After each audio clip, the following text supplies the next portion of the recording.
ಸ್ನೇಹಿತರೆ, ಜಪಾನಿನಲ್ಲಿ ಒಬ್ಬ ರಾಜ ಕಿಂಜಿರೋ ಅಂತ ಹೇಳಿ ಅವನು ಹೇಗೆ ತನ್ನ ಸಾಮ್ರಾಜ್ಯವನ್ನು ಉಳಿಸಿಕೊಳ್ತಾನೆ ಅಂತ ಒಂದು ಅದ್ಭುತ ಕಥೆ. ಜಪಾನಿನ ಎತ್ತರ ಪರ್ವತಗಳ ನಡುವೆ ಸದಾ ಮಂಜಿನಿಂದ ಅಮೃತವಾದ ಒಂದು ಪುಟ್ಟ ರಾಜ್ಯವಿತ್ತು. ಅದರ ಹೆಸರು ಕಿಫ್ಯೂನ್. ಇದು ಜಗತ್ತಿನ ಕಣ್ಣಿಗೆ ಸುಲಭವಾಗಿ ಬೀಳದಿದ್ದರೂ ಅಲ್ಲಿನ ಶಾಂತಿ ಮತ್ತು ಸಮೃದ್ಧಿಗೆ ಇಡೀ ಪ್ರಾಂತ್ಯವೇ ಹೆಸರಾಗಿತ್ತು. ಈ ರಾಜ್ಯವನ್ನು ಆಳುತ್ತಿದ್ದವನು ರಾಜ ಕಿಂಜಿರೋ. ಅವನು ಕೇವಲ ಅಧಿಕಾರಕ್ಕಾಗಿ ಆಳುವವನಾಗಿರಲಿಲ್ಲ, ತನ್ನ ಪ್ರಜೆಗಳನ್ನು ಸ್ವಂತ ಕುಟುಂಬದಂತೆ ಪ್ರೀತಿಸುತ್ತಾ ಸಹೃದಯಿಯಾಗಿದ್ದನು. ಕಿಫ್ಯೂನ್ ರಾಜ್ಯವು ಹಚ್ಚ ಹಸಿರಿನಿಂದ ಕೂಡಿದ ಭತ್ತದ ಗದ್ದೆಗಳು, ಎತ್ತರದ ಪಗೋಡಾ ಶೈಲಿಯ ಮರದ ಅರಮನೆಗಳು ಮತ್ತು ಸುಂದರವಾದ ಚೆರಿ ಬ್ಲಾಸಮ್ ಮರಗಳಿಂದ ಕಂಗೊಳಿಸುತ್ತಿತ್ತು. ರಾಜ್ಯದ ಮಧ್ಯಭಾಗದಲ್ಲಿ ಒಂದು ದೊಡ್ಡ ಸರೋವರವಿತ್ತು.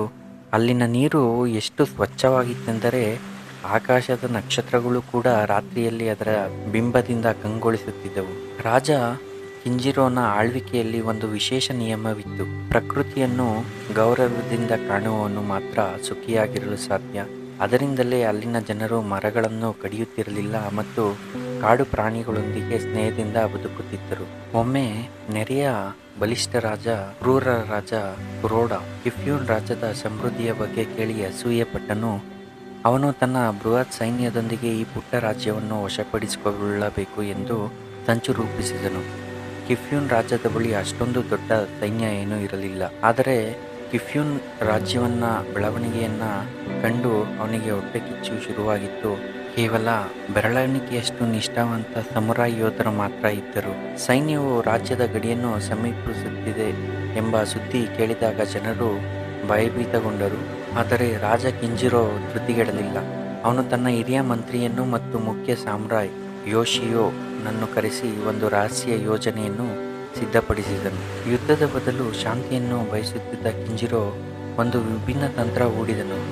ಕಿಫ್ಯೂನ್ ರಾಜ್ಯದ ಸುತ್ತಲೂ ಹರಿಯುವ ನದಿ ಮತ್ತು ಅಲ್ಲಿನ ಮಂಜನ್ನು ಬಳಸಿಕೊಳ್ಳಲು ನಿರ್ಧರಿಸಿದನು. ರಾತ್ರಿ ವೇಳೆಯಲ್ಲಿ ಕುರೋಡಾನ ಸೈನ್ಯವು ಕಣಿವೆಯನ್ನು ಪ್ರವೇಶಿಸಿದಾಗ ಇಡೀ ಪ್ರದೇಶವು ದಟ್ಟವಾದ ಮಂಜಿನಿಂದ ಮುಚ್ಚಿಹೋಯಿತು. ಸಮುರಾಯ್ ಯೋಧರು ಮರಗಳ ಹಿಂದೆ ಅಡಗಿ ನಿಂತು ವಿಚಿತ್ರವಾದ ಶಬ್ದಗಳನ್ನು ಮಾಡಲು ಪ್ರಯತ್ನಿಸುತ್ತಿದ್ದರು ಮತ್ತು ಅದರಲ್ಲಿ ಯಶಸ್ವಿ ಕೂಡ ಆದರು. ಅದರ ಜೊತೆಗೆ ನೂರಾರು ಸಣ್ಣ ಕಾಗದದ ದೀಪಗಳನ್ನು ಗಾಳಿಯಲ್ಲಿ ತೇಲಿಬಿಡುತ್ತಿದ್ದರು. ಶತ್ರು ಸೈನ್ಯಕ್ಕೆ ತಾವು ಎಲ್ಲಿ ಹೋಗುತ್ತಿದ್ದೇವೆ ಎಂಬುದು ತಿಳಿಯದೆ ಗೊಂದಲಕ್ಕೀಡಾದರು. ಮಂಜಿನ ಮಧ್ಯೆ ಕಾಣುತ್ತಿದ್ದ ಆ ದೀಪಗಳು ದೆವ್ವದಂತೆ ಕಾಣಿಸುತ್ತಿದ್ದವು ಎಂದು ಸೈನಿಕರು ಹೆದರಿದರು. ಆ ಸಮಯದಲ್ಲಿ ರಾಜ ಕಿಂಜಿರೋ ಕುರೋಡಾನ ಮುಂದೆ ಒಬ್ಬನೇ ಬಂದು ನಿಂತನು. ಅವನು ಹೇಳಿದನು, ಕುರೋಡ, ಶಕ್ತಿಯಿಂದ ಭೂಮಿಯನ್ನು ಗೆಲ್ಲಬಹುದು, ಆದರೆ ಜನರ ಮನಸ್ಸನ್ನಲ್ಲ. ಈ ಮಂಜು ಮತ್ತು ಈ ಪ್ರಕೃತಿ ನಮ್ಮನ್ನು ರಕ್ಷಿಸುತ್ತಿವೆ.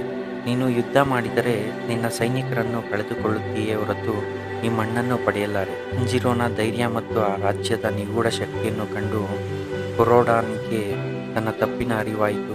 ಕಿಫ್ಯೂನ್ ರಾಜ್ಯವನ್ನು ನಾಶಪಡಿಸುವುದು ಅಸಾಧ್ಯವೆಂದು ಅವನಿಗೆ ಮನವರಿಕೆಯಾಯಿತು. ಅಂತಿಮವಾಗಿ ಅವನು ತನ್ನ ಸೈನ್ಯದೊಂದಿಗೆ ವಾಪಸ್ಸು ಹೊರಟನು. ಅಂದಿನಿಂದ ಕಿಫ್ಯೂನ್ ರಾಜ್ಯವು ಮತ್ತಷ್ಟು ಪ್ರಸಿದ್ಧವಾಯಿತು.